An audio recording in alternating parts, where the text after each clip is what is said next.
What is going on, everybody? It's Stas here. Welcome back to yet again another video as we have another week upon us for the stock market. And even though all of the major companies in tech, a lot of the other companies have reported earnings already, we still have 5 to break down in this video that are worth watching. We're going to break down the charts, their estimates for EPS and revenue, and overall what I'm looking to do with these stocks. And on top of that, of course, we'll break down the indexes. So jam-packed video, guys. Hit the like button, make sure to subscribe, and don't forget to get up to 15 stocks from Moomoo with at least a $100 deposit. Use that link down below or go to stasurfs.com/Moomoo. And of course, for a limited time, your uninvested cash will earn up to 8.1% APY. And guys, the clock's ticking. You only have a couple more days for this deal. So again, use that link down below. It's pinned in the comment section as well.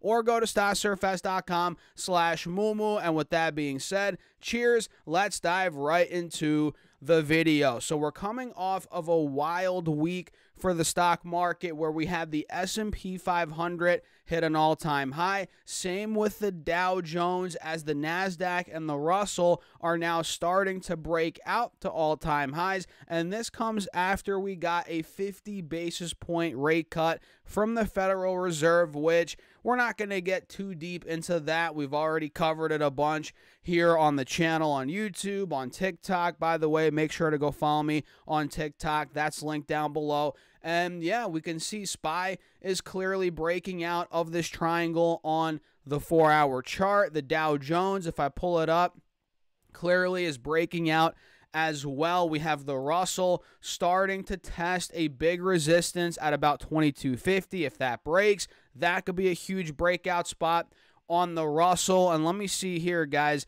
What's the other one I'm missing out on? Of course, the NASDAQ, Triple Q. Triple Q's also starting to get out of this downwards channel that it was in. It's been in for a couple of months now. We're starting to break out of there.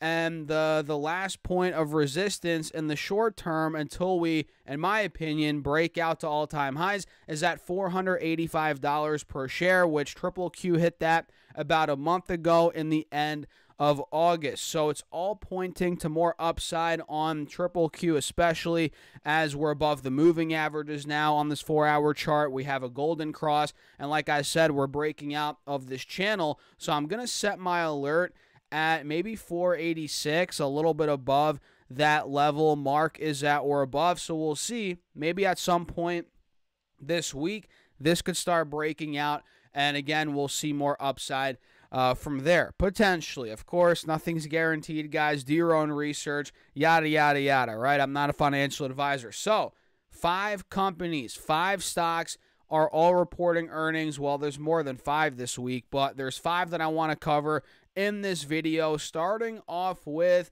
maybe one of my favorite companies, not necessarily that I'm invested in this company or not necessarily to invest in, right? Because I think the valuation's high. But one of my favorite companies to shop at is Costco, ticker symbol COST. Costco is at $900 per share right now. And I remember like it was yesterday, guys, I was watching this thing at $300-400, contemplating buying it. But I was like, at that point, maybe it's a bit too frothy, and now it's at $900. I mean, holy smokes, guys. I think this was back in 2022. I was looking at it at 380, 400, 450, right? In that general range, and now we've doubled off those lows, so I'm definitely not buying it here as a long-term investment. But either way, I'm watching it, of course, as the company set to report earnings, I believe on Thursday, the 26th after the bell. So Costco's earnings per share estimate for the quarter they're about to report for is $5.08 versus $4.86 from last year. So a slight growth there in EPS year over year, and revenue is projected at $79.93 billion, just a hair under 80 versus $78.94 billion from last year, up around 1.3% year over year. So guys, Costco's revenue is pretty much flat year over year, and EPS is slightly growing, barely, about 15 to 20 cents from last year. And we're noticing here a cup and handle on Costco's chart. You guys see the cup here and then the handle. And then if you zoom in here, you got another cup and handle kind of within the cup and handle, funny enough. You guys see the cup here, the handle. So Costco is looking pretty interesting on the charts. Again, I wouldn't buy it at these valuations. As a long-term investment, there's just no way. You guys have to realize when you're buying stocks for the long term, you don't want to just buy a company because it's a great company solely for that reason. I mean, that's part of the reason why you want to buy a stock, but you have to buy at the right price. Very, very key. Like Warren Buffett says, buy with a margin of safety. You want to buy a stock when there's enough margin of safety built in. In other words, so if you're wrong on your investment thesis, the stock doesn't go your way, you don't get completely crushed, right? So for example, if Costco went down to like $500 per share now off the $900 high, you can make an argument, all right, it's down 40, 50% already. Margin of safety is kind of built in there. How much lower could it really go, right? But in this case, if you buy at all-time highs, pretty frothy valuation. You buy at $900, it goes wrong, it goes to $500, $600 even. Boom, you're squashed like a freaking pancake there, guys. You got to be careful. So, yeah, I'm not looking at it as a long term, but as a trade.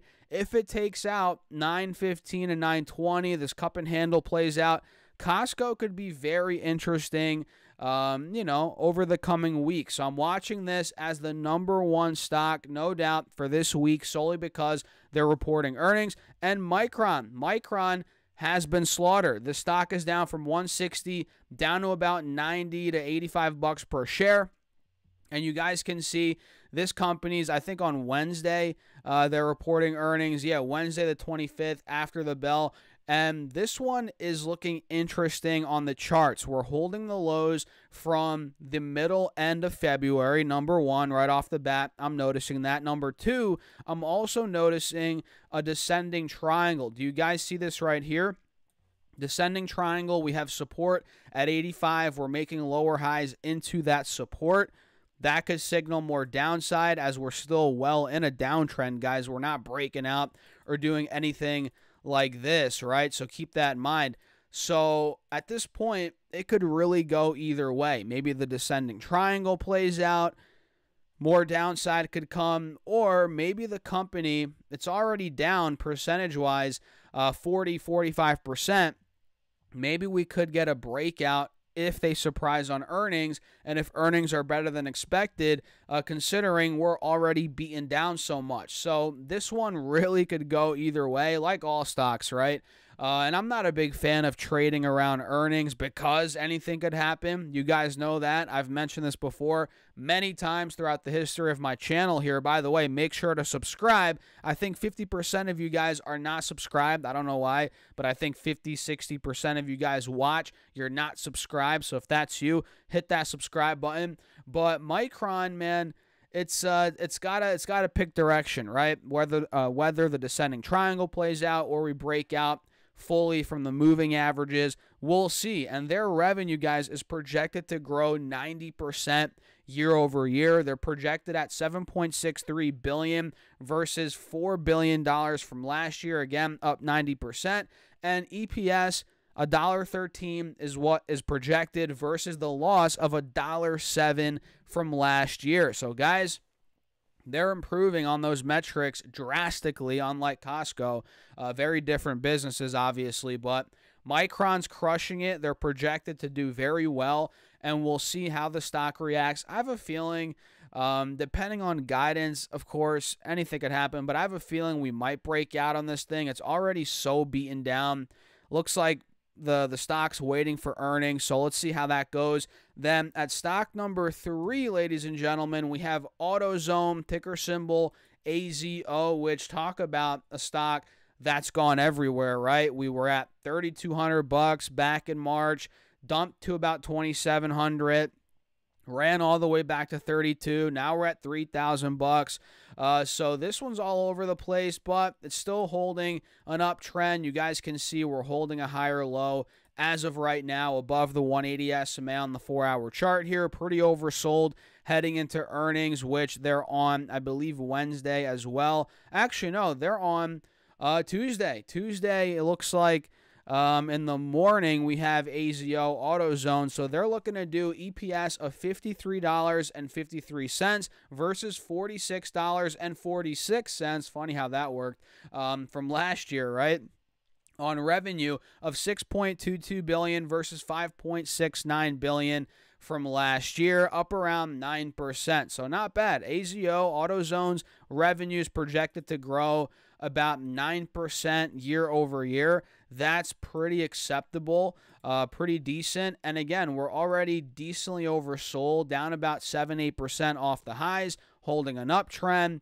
So let's see if earnings are good enough to get this thing to rally, maybe back to 32, 32.50, dare I say above that point. So before we go over stock number 4, guys, don't forget to sign up to the mailing list. It's free. Link down below. Put your first name and your email address. I'm giving you guys my top 3 stocks every single Monday right to your inbox. No spam, no BS, just straight up stocks and charts. And again, it's free. You can't beat it, guys. So use that link. Put your first name and your email address, and it's pinned in the comment section as well. And now with stock number 4, or going to stock number 4, CarMax, ticker symbol KMX, which is a very interesting stock as the car market.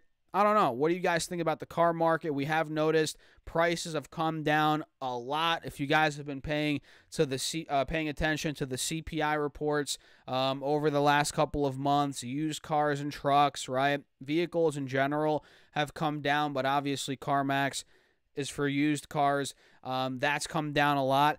And now with rates coming down slowly, that's going to trickle into the car market. Obviously, people, for the most part, are not buying cars in cash these days. Sure, I mean, some people are, but if you're buying a $30,000, $40,000 car, most people are not buying that in cash. They're going to get some sort of loan. So with the rates coming down, they're going to become more favorable, in terms of car loans. So people will be more inclined to buy a car.